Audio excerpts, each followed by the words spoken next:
Can you share a memorable client success story that demonstrates your approach to real estate? Oh, I got a great story for you.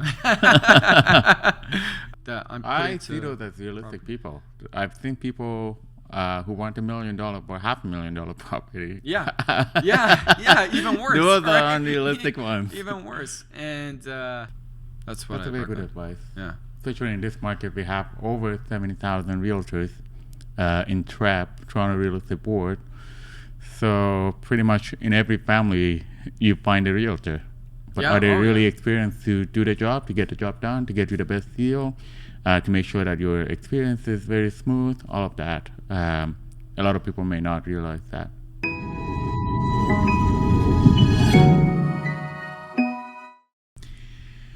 Can you share a memorable client success story that demonstrates your approach to real estate? Oh, I got a great story for you. Years back, I think it was in 2017, I had listed this property at Bloor and Ted Rogers Way. Ted Rogers. Actually, the building was 28 Ted Rogers Way. And the seller had tried to sell their property multiple times, condominium, and was unsuccessful to share. And, the market had dipped a little bit at that time. After consulting him, I knew he was motivated to sell. So I took on the property and I listed it at fair market value. We listed it at fair market value. 2 weeks, we had, I think, 2 showings. So, it was slow. But one person came back twice. And, as a professional realtor, I always follow up with the buyer agents and say, hey, what did your client think of the property? I said, they like it. And I said, great, are you going to bring me an offer? And they're like, well, not yet. After following up with them a couple times, there was no pen to paper. So I called my client, the seller, and I said, you know what, let's send them an offer. Right? Oh. Totally unconventional, Wow. very, you don't see that, No. right? And actually, this was an idea that was presented to me by my coach at the time, my real estate coach. And I'm like, so I recommended that, and the seller said, let's do it.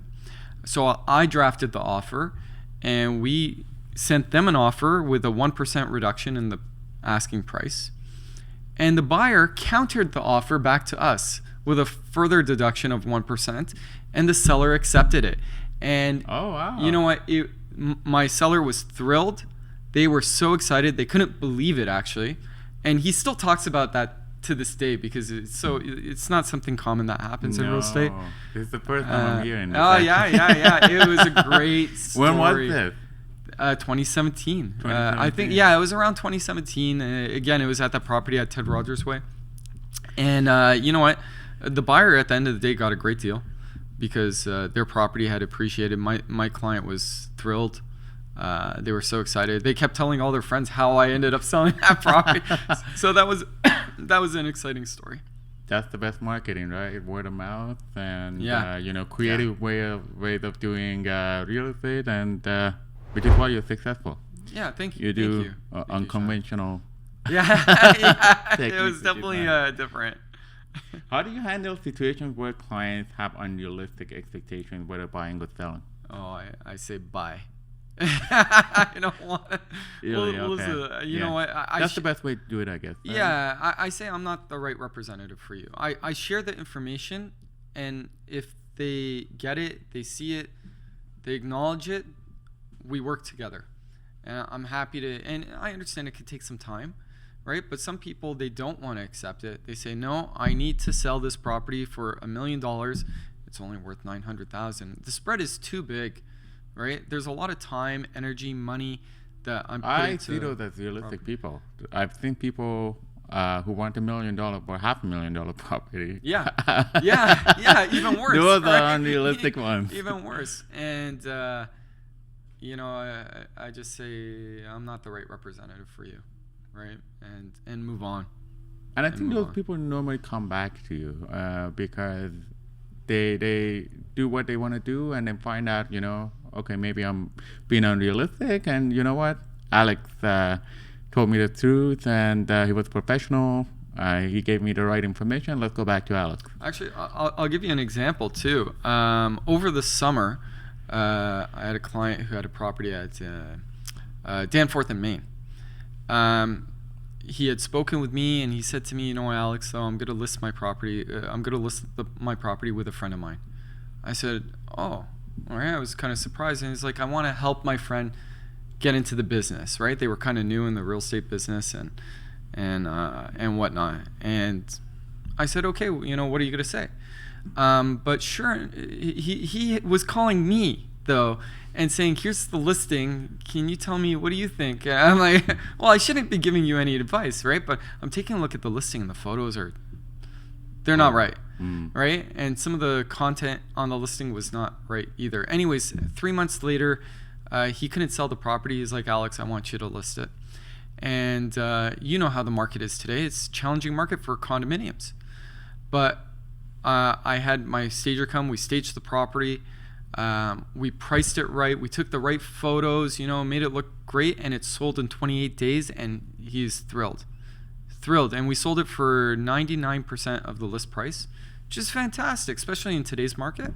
So, it's just realistic, and that came with experience, right? So that was my experience paying off, where he wanted to help his friend, and I get that too, but, it's a big gamble. A big gamble, and Yeah, it it's costs a big you a gamble. lot. Why would you pay such costs Yeah, it to costs a lot of help time. a friend, right? Yeah. You can help your friend other ways. Yeah. Why would you gamble your investment like that? I have a saying, friends are for referring business to, not doing business with, right? So That's a very good. That's a very good approach. yeah, and we just closed on that property last week, actually. But for first-time homebuyers entering the market, what advice would you give to make their experience smoother? Oh, use an experienced representative, right? Again, even those first-time homebuyers, they might want to help a friend, or use a family member who may not be so experienced. Use an experienced representative. It's like, if you're going to see a doctor too, you don't want to see the doctor who's brand new in the business. You want to see an experienced individual. And the same goes with your financial health. We're talking about your financial health. You're buying real estate for yourself or for investment. Use an experienced representative. That's what That's I a very good recommend. advice. Yeah. Especially in this market, we have over 70,000 realtors in TRAP, Toronto Real Estate Board. So pretty much in every family, you find a realtor. But Yeah, are they oh, really yeah. experienced to do the job, to get the job done, to get you the best deal, to make sure that your experience is very smooth, all of that. A lot of people may not realize that. Yeah. So I think experience with real estate is crucial. Crucial. True. Investors often look for the next big opportunity. What are some key factors they should consider when investing in Toronto real estate market? Cheyenne, location, right? You want to be close to transit. Financial core, I always think, is a great spot. And returns. I mean, in this market, this is the market to buy in. You don't want to. I did a YouTube video about this, right? A lot of people want to have FOMO. When everybody's buying, that's when they want to buy. When everybody's buying. We have to do the opposite. Yeah. When Sell when everybody is buying, buy when everybody is selling. Exactly, right? When everyone's not buying, that's when you should buy. But people have FOMO there too. Oh, everyone's not buying. Oh, no, I'm scared to buy now. So either way, You're missing out on the opportunities. Yeah. Like right now, the assignment market is fantastic for investors and buyers. They can get great deals out there. Cheyenne, right? you got some great assignments right now. I was looking at a couple. You do too. This This is good opportunity for somebody, right? Great opportunities for investors out there. Okay. What are some of the common mistakes you see buyers and sellers make, and how can they avoid them? Well, for buyers, it's not getting pre-approved first. I don't know what they're doing shopping out there when you don't have your pre-approval already in place. It just doesn't make sense to me. Get your financing in order and then go shopping for a property. Sorry. And then for sellers, I mean, a lot of sellers, they overprice their property. And I get it. They want as much as possible. They don't want to leave money on the table. They don't want to leave money on the table, right? At the same time, we have to be realistic. The market determines the price. Exactly. And if the market is trending down, you better be careful. So it comes down to the motivation. Maybe they don't need to sell. right? Maybe their motivations, if I get this price, I'll sell. But if they want to upsize or downsize, and they're more motivated to make that move, price your property right, get it sold, make the transition. Makes sense. Looking ahead, where do you see the Toronto real estate market heading in the next 5 to 10 years? Oh, you know what? That's a great question. That's a great question, Cheyenne. I mean, the way I see things, and I could be wrong about this, but I think we're a mini New York. And I think in 10 years from now, we're going to have a big rental market. I think a lot of people are going to be renting, just how they do in New York City. And that's what I... Going to become so unaffordable for people to purchase. It's already difficult to get financing today. I mean, I know they're starting to loosen up mortgage rules, and this is the first time they're loosening up mortgage rules in 20 years. So it's going to make a difference, but I think 10 years from now, we're just going to have a bigger rental pool.